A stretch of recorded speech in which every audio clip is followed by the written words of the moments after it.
José Gervasio Artigas was more than just a revolutionary. He is the soul of Uruguay's struggle for independence, a visionary of federalism, and a hero whose legacy echoes through the Rio de la Plata region. Born on June 19, 1764, then part of the Spanish viceroyalty of the Rio de la Plata, Artigas came from a wealthy landowning family, yet from an early age, he rejected privilege in favor of the frontier. As a young man, he fled his family's estate and immersed himself in Gaucho life, adopting the ways, customs, and loyalties of the rural poor. This experience would later shape his revolutionary ideals and his deep bond with the common people of the region. By the time the winds of revolution began to stir in the early 1800s, Artigas was no stranger to resistance.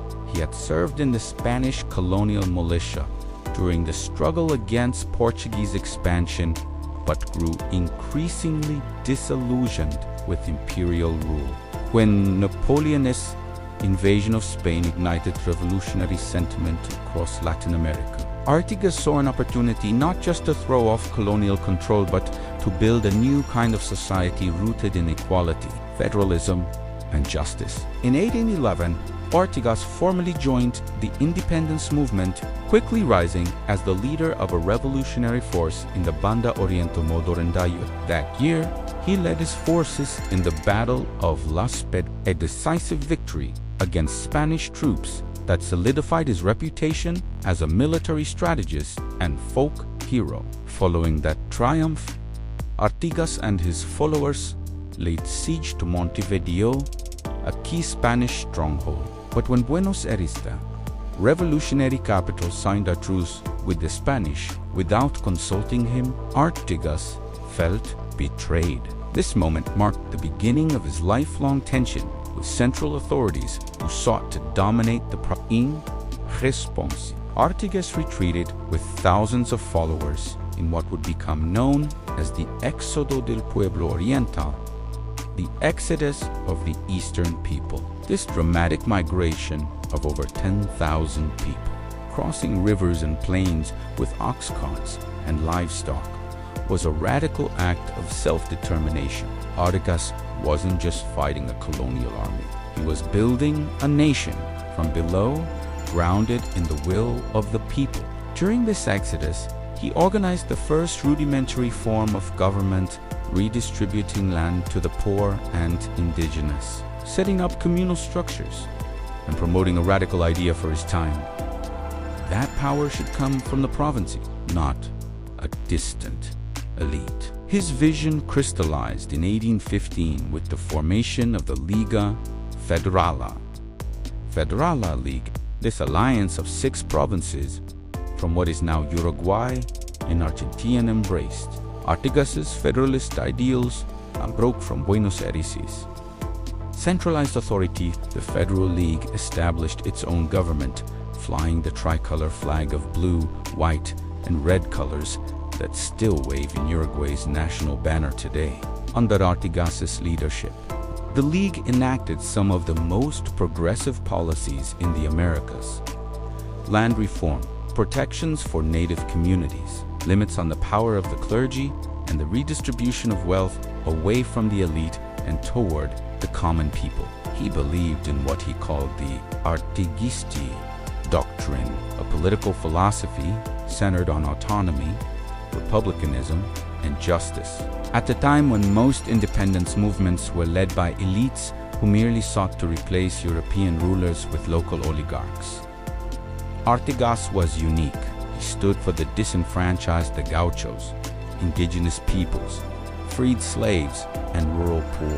His movement was both a war of liberation and a social revolution, but such radicalism made him dangerous to friend and foe alike. Buenos Aires branded him a rebel, while European monarchies viewed his ideas as a threat to the established order. The Portuguese, fearing his influence on their own colonies, launched an invasion of the Banda Oriental in 1816.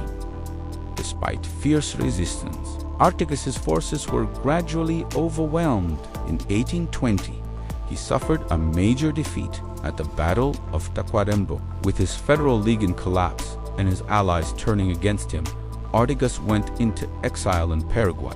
He would never return to Uruguay.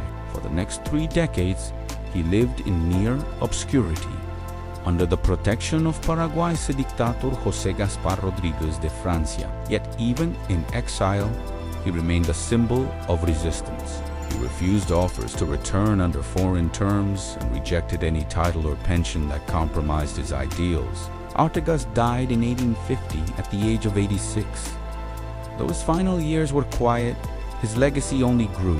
Today, José Gervasio Artigas is revered as the father of Uruguayan nationhood. His remains lie in a mausoleum beneath the Artigas Mausoleum in guarded day and night by soldiers in ceremonial dress.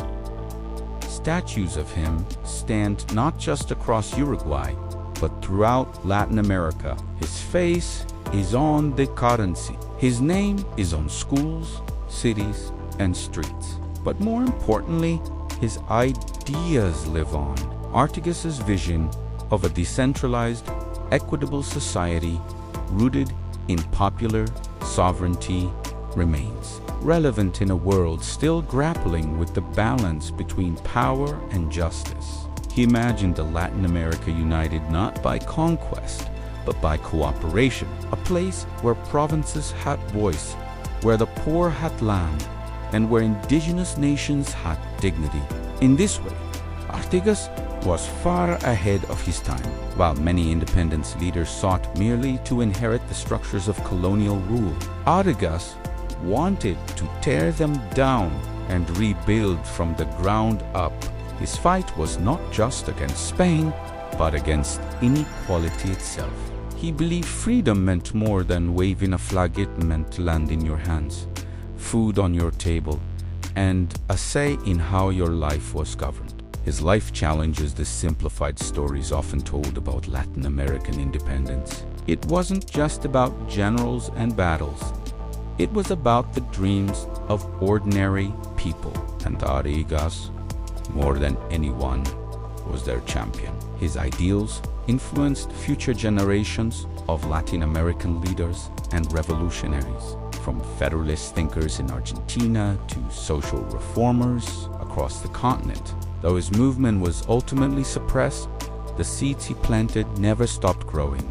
Uruguay would go on to become one of the most progressive nations in the Americas, and much of that spirit can be traced back to he wasn't perfect, no revolutionary is, but his unwavering commitment to justice, his deep empathy for the marginalized, and his willingness to defy both empire and elite make him one of the most inspiring figures in Latin American history. As we look back on José Gervasio Artigas today, we're reminded that independence is never just a change in flags, it's a transformation of values. That true liberty means including everyone, not just the powerful, and that sometimes the most radical vision of the future comes from a Gaucho who once chose the frontier over fortune and the people over power. Follow for more history they never taught us in school.